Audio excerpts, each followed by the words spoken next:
Time to play the game. Time to play the game.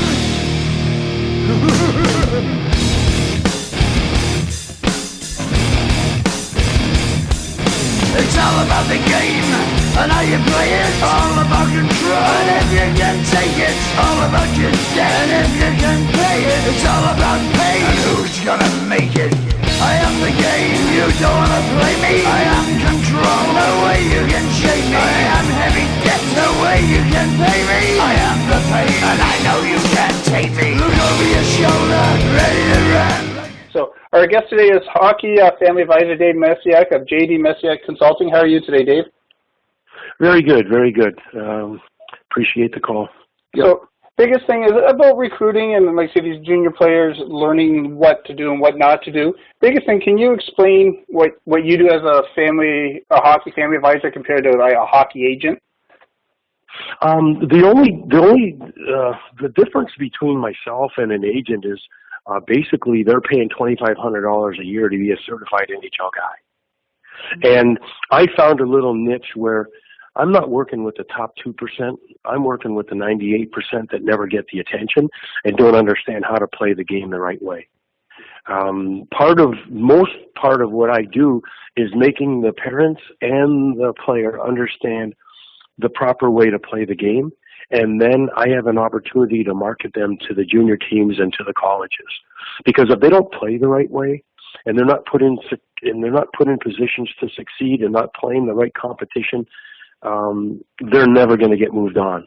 So more than an advisor, I don't even like to use the word advisor because it's kind of creepy and there's a lot of goofballs doing what I do, but not a lot of them understand the game and the culture to work your way through the mess. So, like, the parents are intelligent people, and all they need is good information to make a decision for their son.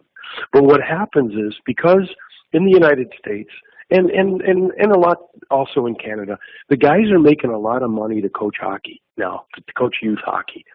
So inevitably what happens is their first concern is putting a good team together. So they win, so they keep their jobs, so they make the money. So what happens is the players are second on the line of importance to the coach. So there may be some guys that, should be playing major midget. They keep them down and play minor midget. They should be playing junior, and they keep them at major midget. Like down here in the United States, my philosophy is I don't let my players play 2 years of minor midget because you never play in the USHL if you do that, because you can't take that jump. It's too big of a leap from minor midget to the USHL. There are a couple exceptions that do it, but that's the exception and not the rule. And then if you play your last year of midget eligibility versus starting the junior process, it's very difficult to catch up. Because now the first question I get when I walk into a rink, if a kid's playing his last year of midget, they go, "Why is he still here?" So the minute I have to start explaining why the kid's playing midget, then it kind of diffuses the interest in the player. So I'm a big believer of you are what you play. So you have to push the envelope constantly on the level of competition you play in order to get better, in order to develop as a good player. So that's part of the that's my job day in and day out. And that's where, like, I was talking to a coach in the Ontario Junior Hockey League probably over the summer, and he was saying for them, like you say, after they're on the team, he says if we have more than 3 or 4 19-year-olds going into the following season, they're not doing their job properly. The way he looks at it is because they're moving at us as 18, they're moving the kids on to school or somewhere else where they want a few older guys so that there's some leadership in the dressing room. But if you have 20, and nothing wrong with 20-year-olds, but like he goes, they look at it as their program's a building program.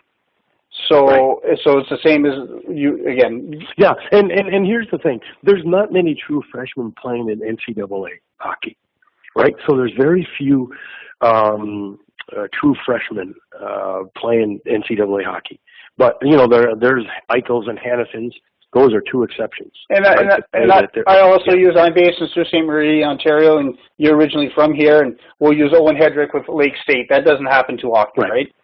No. No, that's an exception, and he's a very good player, and that's an exception to the rule because I just recently watched the game in Kalamazoo. I watched Western Michigan play St. Cloud, and the one thing that I took away from the game is how fast, how strong, and how big the kids are. The college hockey is almost as good as the American League in some instances. That's how big and strong and mature the kids are. And that's so for a kid to, yeah. Right. And that's one reason why the NHL is pulling a lot from the NCAA now, right? Right, yeah, because they're 22, 23, 24 years old. They're ready to go. They've played with men for a few years. They're fine. They're not going to the size and strength is not going to be the issue. It's just going to be, the player's instincts and skill set and his hockey sense, is going to make the difference. Like I tell kids, you make teams on your compete level, all right? And then your skills will get you your results. You don't make a team on skill. The only person that does that is Patrick Kane. And he's a freak of nature with his skill set. So that's why I'm a big fanatic on making the kids understand the compete level. Because if you can compete off the charts on a regular basis through the course of a game, you're going to give yourself an opportunity to develop and to move on to the next level. Yep. Now, I have a 17-year-old who plays hockey, and I'll use him just as an example. Like I say, school sometimes with teenagers isn't the most important things. Is that an issue sometimes when, like you say, you're trying to work with parents and students to try to get them to go to the NCAA? Well, here's the thing that I emphasize with the kids. If you have to be at school every day, right? So make the most of it. Make sure you let the teachers know that you're excited to be there. Attend the class and do the homework.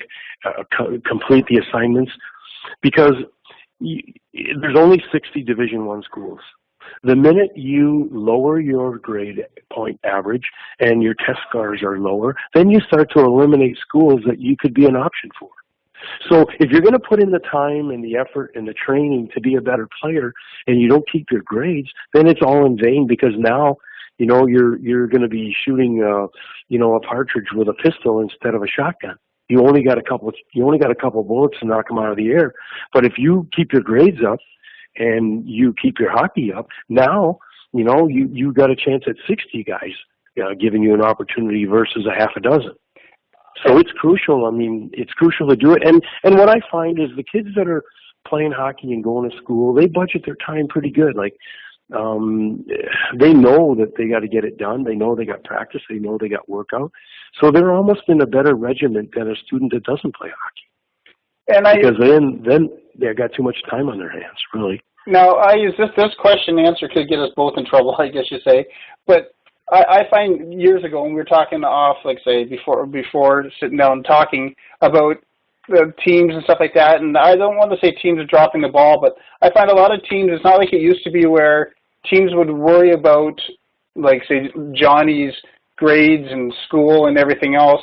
Now they're worried more about what's on the ice, where it used to be when, if you were doing well in school, you weren't even playing junior hockey, like the coach would sit you, where today they're not really worried about. Well, here's the thing. Here's where parenting is involved. And that's where I help to educate the parents on it. Like, you're 100% right. The coaches, they say they're interested in the grades, but at the end of the day, they got to win games, and they're worried about what you bring to the table as an athlete. But if you're disciplined enough to do the work, I find that those are the types of players that you want to go to battle with, because they're disciplined to get back hard. They're disciplined enough to block shots, to finish checks, go to the net, go to the ugly areas. They're going to put the time in. The guys that are looking for shortcuts at school are going to be the same guys looking for shortcuts on the ice. So it's a direct parallel to is how well a player you are is how well a student you are. Now, not always, because there's some really good hockey players that don't want to be students, and I understand that. But if you choose the NCAA route and you want to play at college, then you better get the best grades possible to give yourself more options, because it's very expensive to play the sport nowadays. So if you're not doing your end on the school part, you're just making it tougher on yourself to get through the mess. Well, and that's exactly it, and that's where, and it's not against, like, major junior A, we'll use the CHL here in Canada. It's not against the league at all, but some players who don't have, it's not the work ethic, it's more grades. Sometimes the OHL or CHL way is the better way to go because schooling isn't always a strong suit, right? Well, you know what, though? But I just had a kid sent to, it's kind of he's a 6'2", 200-pound, 98 kid that was in the USHL that he plays right on the edge. You know, he's had three majors already in St. John's. And in the USHL, he couldn't play his game. And like I said, what's the biggest difference, Nico, between major, junior, and the USHL? He goes, there's a half a dozen guys on our team that's already been involved in a scrap. He goes, in the USHL, there might be one guy out of 3 or 4 teams. He goes, up here, the captain's already had a couple fights. The most skilled guys have already had a couple fights. So the compete level and where the guys want to get to, I think the kids have a better understanding in major junior. You know, now, and they're talking about the school, they're demanded, like, they have to attend class or online every day. Yep. It's mandatory. So I think the major junior is doing a better job, obviously, at that than they did a long time ago, that they're conscious about the school work and they're conscious about them being involved with something rather than sitting around sleeping until noon, you know, and just playing hockey. So it's just a matter of the fit. You know, like this kid's parents had the money put away from a grandparent for college. So I said, hey, you know what, his college money is put away. I said, the type of play he is involved with, it needs to be junior, so a major junior. So he went up there and they love him, and now he's starting his process. So he'll have 3 or 4 years to develop. And what I like about major junior is they have a vested interest in the development. Like in the USHL, if you have a bad weekend, you could be on waivers. Yeah. You know what I mean? You could be gone. You know, now that doesn't mean that there's not trades and transactions up at major junior, but because the NHL is paying them on drafting kids that they draft, the teams have a vested interest in development. So it's a little bit different way of slicing the pie, but you know, like I said, I had 8 Division I commitments this summer of our clients. I have guys at major junior, but you just have to find the right fit for the right player, and make the parents understand that they got a comfort level on the decision. You know, get them all the information, get them the facts, and then let them make an intelligent decision with my help. So now, last week we sat down with Damien Witten with LSU Lakers, and again, I just said to him too, we could spend hours on this one. But what are the basic guidelines should a player fall without jeopardizing their NCAA eligibility? Well, the biggest thing is you can't play a major A game, whether it's an exhibition game or a league game, to affect your eligibility, and you can't take free services from an agent. Anybody that's using an agent that doesn't pay the fair value of their services, like some of the agents, they'll charge the kid a couple $100. Okay, so what happens is that's not fair and equal value of services for that player. That's way under the money. So they're receiving services, and it could hurt their eligibility if someone were to really look into it. So how does that differ from... They can have a paid advisor. You know, like I have a flat fee until the kids get into college. They can have a paid advisor, no question. But if they're getting free advice or very cheap price, they could affect their, like, you can't buy, a school cannot buy a player a cup of coffee. It'd be a violation. Yep. They can't, you know, there's a lot, so you gotta watch your P's and Q's. And, like I said, if somebody really wanted to investigate an agent that's working with a kid that's going the NCAA route and they don't charge them a fair value, it could affect their eligibility. If someone were to call them to the carpet, it very rarely does, because there's kind of an unwritten rule that's what happens. Gray area, it's out there. Yeah, it's a very gray area. It really is. Now again, we were talking before the show about parents, and I'm not trying to put every hockey parent or every sport parent in the same category, but everybody's child is going to the NHL or the NBA. Or what age should players start looking into getting, like you say, working with somebody like yourself? Like I've got minor bantams. I've got players that used to play for me. My first midget team, the guys are 71 birthdays, so they're over 40 years old. So now they have kids in hockey. So you're dating yourself now, right? Exactly. So I have some of the guys that used to play for me. I'm working with their kids because they said, Dave, I don't want to goof this thing up because hockey's changed so much. The environment has changed so much, and to me, I have to educate the parents first. To make sure they're on the same page as well. Because I was on the phone this morning with a guy that a friend of theirs from Florida is playing at Providence College and hasn't played that much this year, and the dad's calling the coach. The dad's calling a college coach. Like, it's the worst possible thing that you can do. The worst. At any level. Like, that's why, I call it the hockey coach. So I have the parents call me and say, call me when you get frustrated, and I'll talk you off the shelf and give you about 5 minutes on the couch so that you don't do something stupid with your son's coach at any level. I do not let the parents talk to the coach, and I don't talk to the coach about player's ice time ever. I talk to the player. Because there's no talking involved with the coach that's going to get you more ice time. No. It's what you do, and it's what work ethic that you establish. It's what's going to get you more ice time. No, talk is cheap. Talk will not get you more ice time. Talk will get you into the doghouse is what it'll do. So I'm a big believer of making sure both the parents are on the same wavelength about the message they're giving your son. Okay, it's not always politics. You're not always getting the raw end of the stick. There's politics on every team. And I don't mean it in a derogatory way. You have to talk, you have to play better than the politics of the team. And what I mean by that is guys that are older, guys that they may favor. If you outwork those guys, you will get yourself an opportunity when it's presented. And if you keep that kind of work ethic and that grind in your vocabulary, then you have a chance to get through the mess. But at times, parents feel that there's a magic bullet or a wand that gets you your confidence. Nobody else gets you confidence. You get that from yourself, and you get it from hard work, and you get it from training the proper way in the off season. You just don't, my son's confidence is really low right now. Oh, well, who do you think is going to get it? Is someone going to come by with a wand and give him a special dose of confidence? It doesn't happen like that.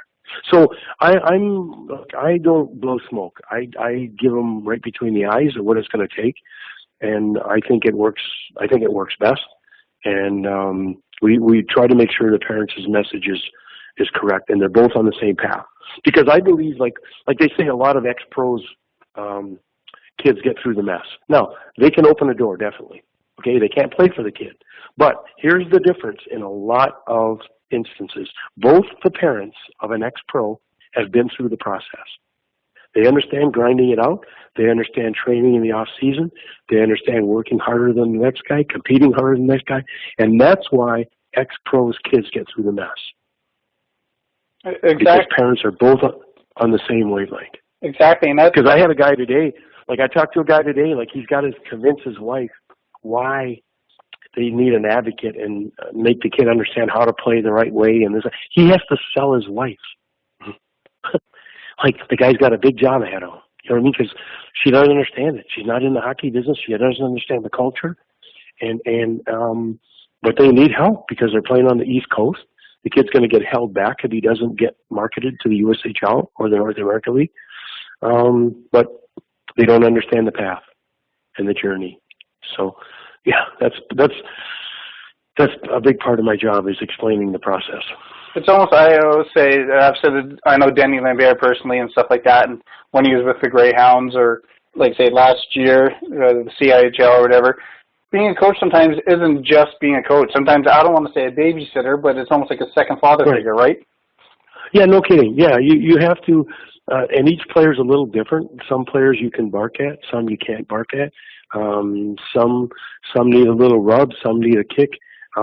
and it's up to the coach. But at the end of the day, the most important thing to me that's crucial is the kids have to enjoy coming to the rink every day. And the coach has to almost be an entertainer now. He has to make it fun for the guys to come to the rink. Now, I don't mean fun by having complete mayhem and not being accountable and not playing the right way.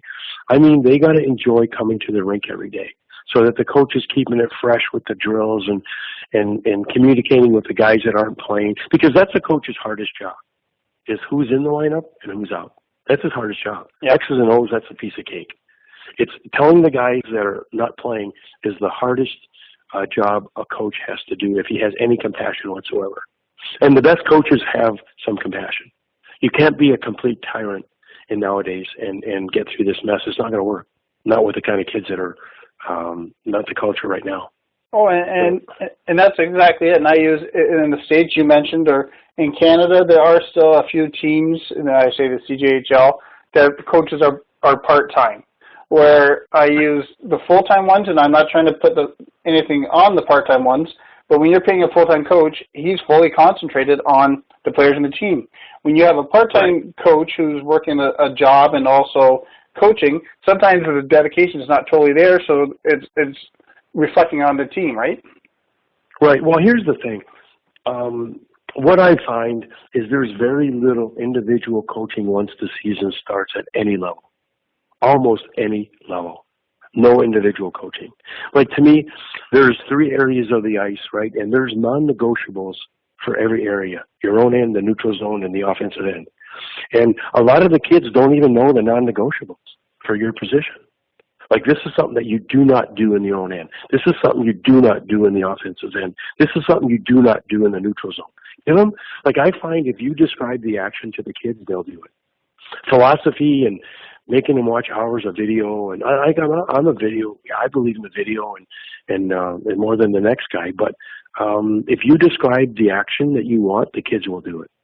And that's where a lot of the guys miss the boat. They can't describe the simple action for the position. And when it comes down to it, it's a simple game, right? Yes. Yeah. Unbelievably simple. Yeah. But the guys that lack the knowledge and the culture complicate it. Yeah. And even the guys that get bounced from the NHL, after they get bounced, they say, you know what, I did have too many meetings. You know what, I did have too many notes shoved under the door on the road trips. I did have, because a pro wants to come to the rink, practice, and leave. Don't get me wrong, they watch their video and they do their planning and pre-scouting and so on. But the simpler you keep it, even at that level, and the more fun the guys are having.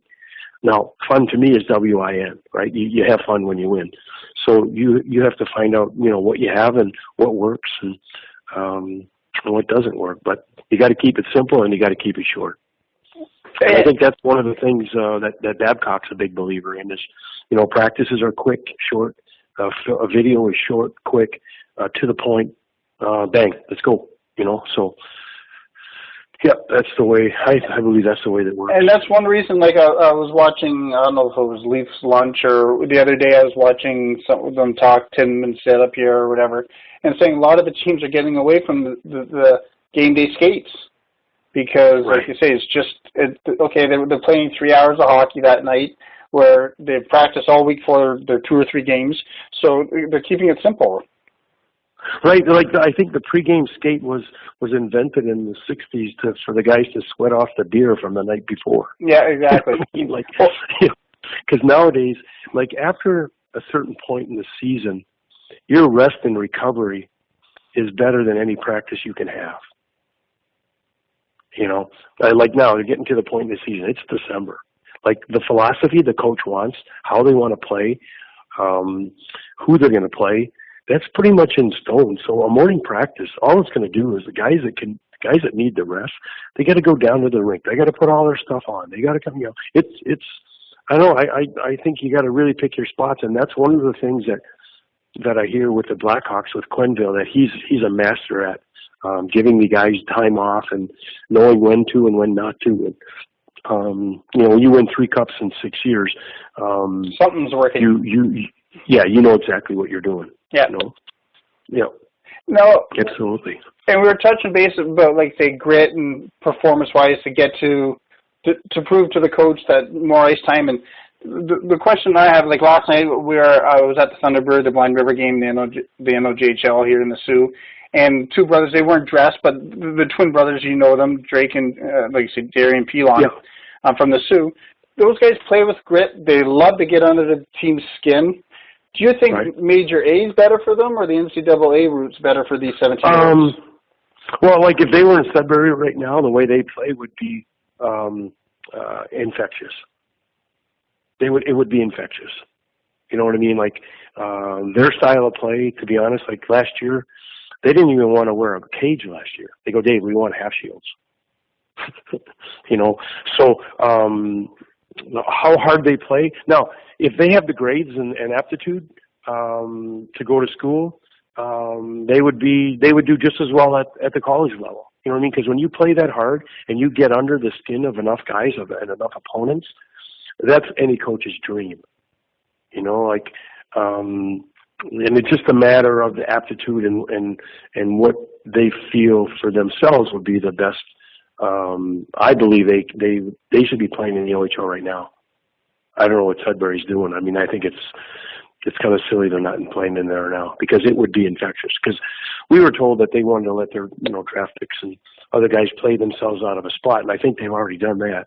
You know? Oh, and that's exactly like Jordan. I use Jordan Smith and Ryan Monyu and Jeremy Revick and Kyle Brick, the coaches with the Thunderbirds, are doing a great job. I've watched the boys grow up, and it's not against the Pilons or whatever, but last year and this year they're starting to bring they know when to use that grit and the nastiness and when not to. And I think, again, it's coaching staff and it's junior hockey that's changed them a little bit, but it's working for them, and it's getting ice time. Oh, yeah, no.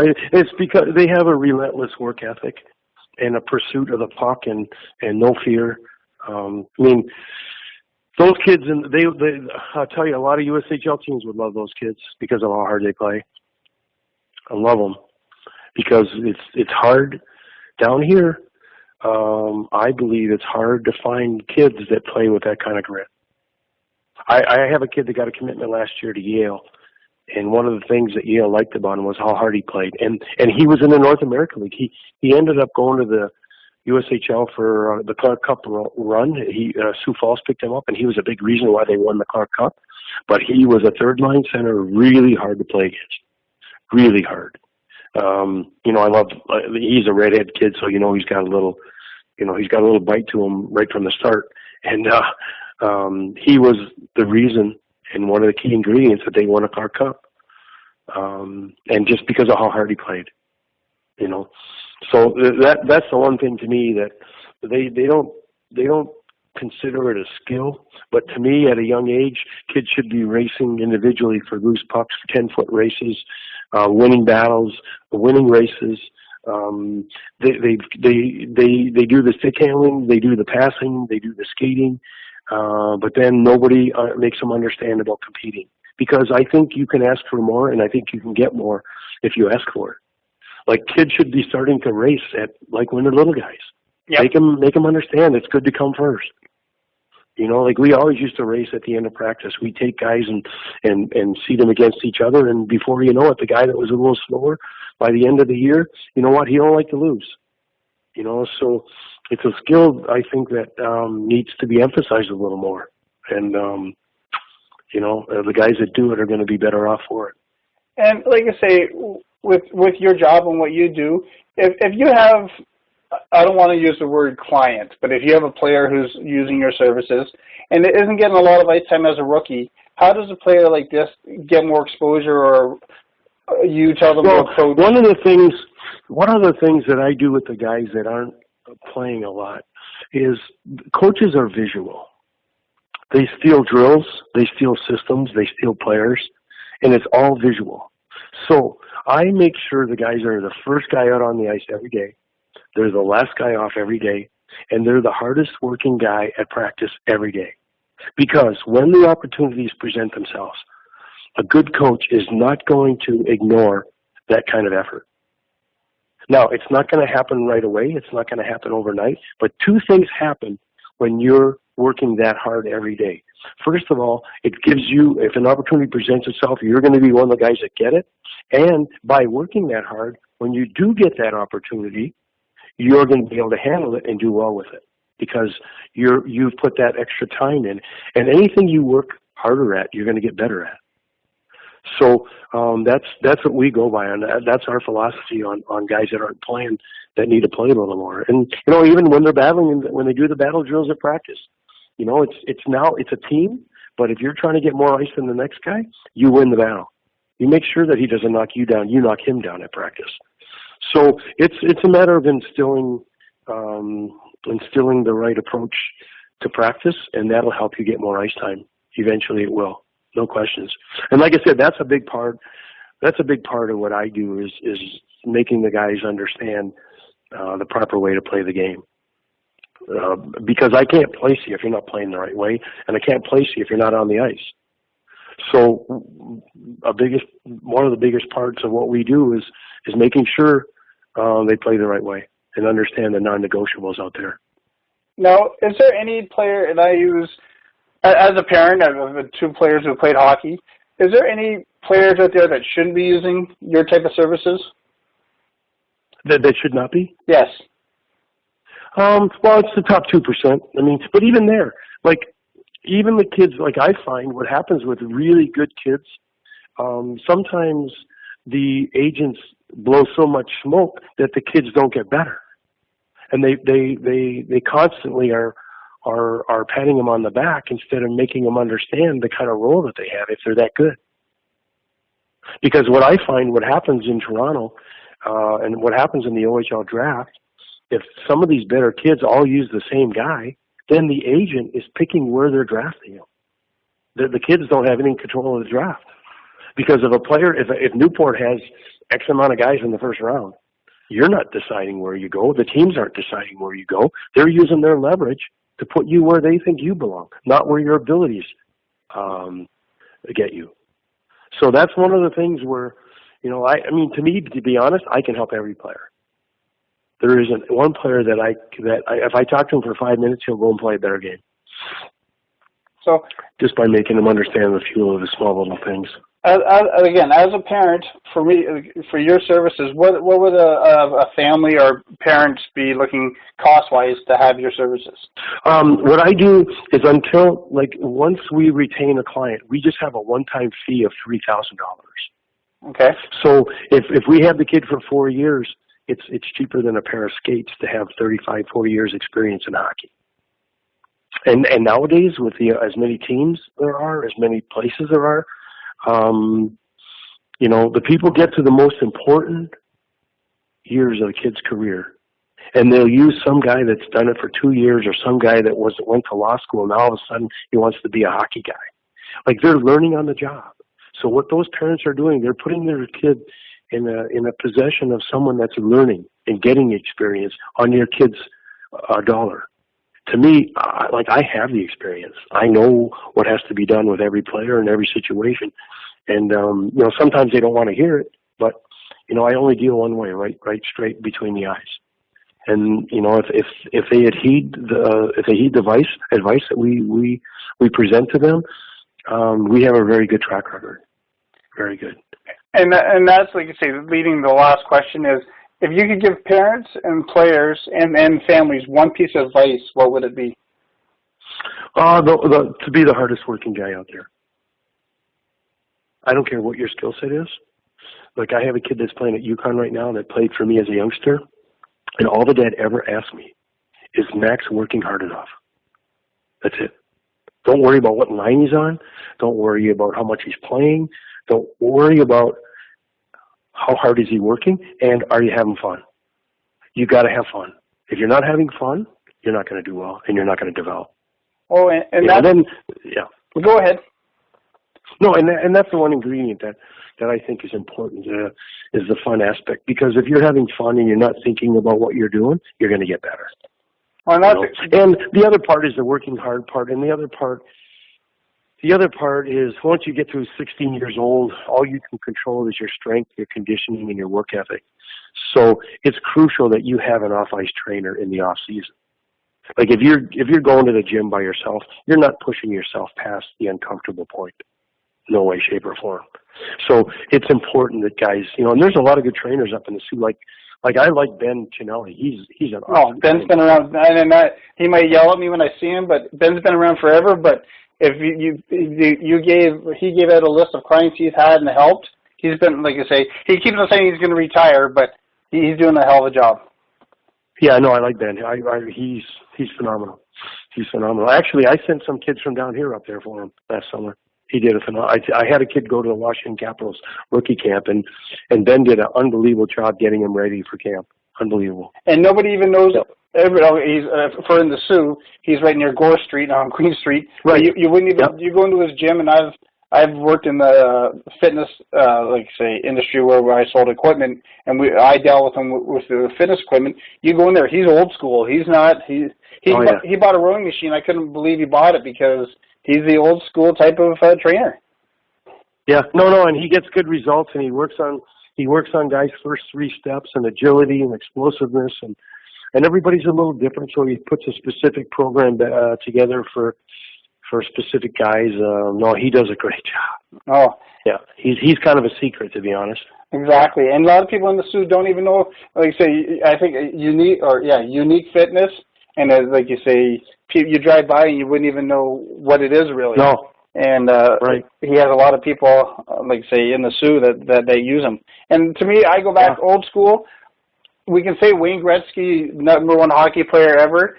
I'd rather take 10 kids who are willing to run through the wall for me over, and not to be mean, over 10 Gretzkys.